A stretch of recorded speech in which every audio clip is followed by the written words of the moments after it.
When a country is united, it often experiences prosperity. Conversely, if there is division and civil war, the country will inevitably weaken and may dissolve or fall under foreign control. This is a reality that occurs everywhere, both in modern times and in ancient times. About 2,500 years ago, a united Greece was able to defeat a world superpower, the Persian Empire, and Greece itself was recognized as a glorious and important superpower in the world.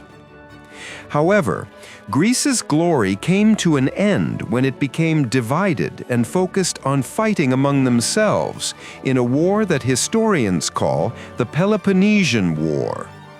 Ancient Greece was a collection of many small cities with independent administrative structures, likened to small states called city-states. The Peloponnesian War, which erupted in 431 BC and lasted until 404 BC, was a war between two alliances of Greek city-states, one led by Athens and the other led by Sparta. In the end, it was Sparta's alliance that achieved victory, but this 30-year war caused all of Greece to weaken. Athens, having lost the war, was devastated, and its democratic regime collapsed. At the same time, Sparta's alliance, despite winning, faced poverty almost everywhere. The Peloponnesian War brought the glory of the Greek superpower to a definitive end. And not long after, this former superpower fell under the control of a new power, the Kingdom of Macedon, led by a famous emperor, Alexander the Great.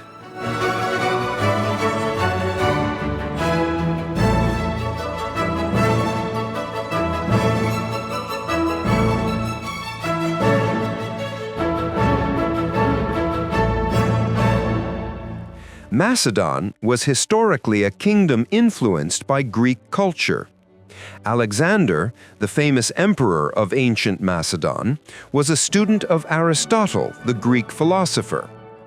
Alexander the Great ascended the throne as king of Macedon at only 20 years old, after King Philip, his father, was assassinated in 336 BC. Alexander was an intellectual skilled in poetry and philosophy, and was also an expert in warfare, specifically cavalry. Immediately upon ascending the throne, the first problem Alexander faced was resolving internal conflicts to reunite the Greek city-states. The best way to unify these rivals was to find a common enemy.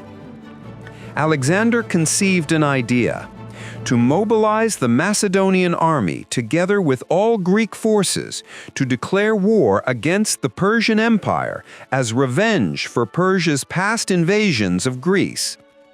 Because the Persian Empire was Greece's old enemy and Macedon was part of the Greek cultural sphere, Greek troops rallied behind Alexander to wage war against Persia, considering it a war between Greece and Persia. Departing from Greece, Alexander's army crushed the Persian army near Turkey, then marched south to occupy Lebanon, Syria, Israel, Egypt, Babylon, modern-day Iraq, and finally entered the Persian homeland itself in modern-day Iran. In 331 BC, the remaining Persian forces were destroyed by the Macedonian and Greek armies, and the Persian Empire collapsed.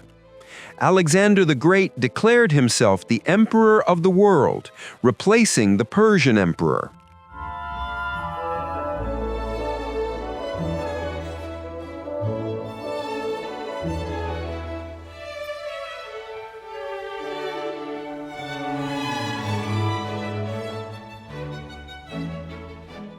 The Macedonian Empire, led by Alexander, who was considered a Greek emperor, replaced Persia as a global superpower, controlling territories stretching from the Mediterranean through the Middle East to Asia.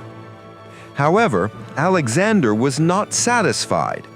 he developed a new ambition to conquer the entire world. He marched his army from Persia eastward all the way to India. But at the banks of the Beas River, in modern-day Punjab, Alexander was forced to halt because the Greek troops staged a mutiny and refused to fight. The soldiers were tired of war, partly because they had been away from home for 9 years, and partly because their primary enemy, Persia, had already been destroyed. When the army stopped obeying orders, Alexander could only be angry but helpless, and eventually agreed to his army's demands. This story teaches an important lesson. All power is based on the consent of the people, whether in a dictatorship or a democracy. When the people no longer obey, even military powers must collapse. With no choice, Alexander withdrew from India and returned to Babylon, where he intended to establish his capital of the world. However, in 323 BC, after reigning for only 13 years, Alexander passed away at the age of 32. Theories regarding his death vary. Some say it was excessive drinking or poisoning, while others suggest malaria or typhoid. His body was buried in Egypt, in the city named after him, Alexandria. During more than 10 years under Alexander's leadership, Macedon and Greek culture prospered as a global superpower, controlling over 5 million square kilometers. Greek culture and civilization influenced regions from Europe and the Mediterranean to India, with only China remaining uninfluenced. However, after Alexander died, conflicts over the throne among his top generals caused the empire to fracture. In 281 BC, after 40 years of succession wars, Alexander's empire was divided into 4 separate kingdoms, one in Egypt, one in Babylon, one in Greece, and one in Macedon.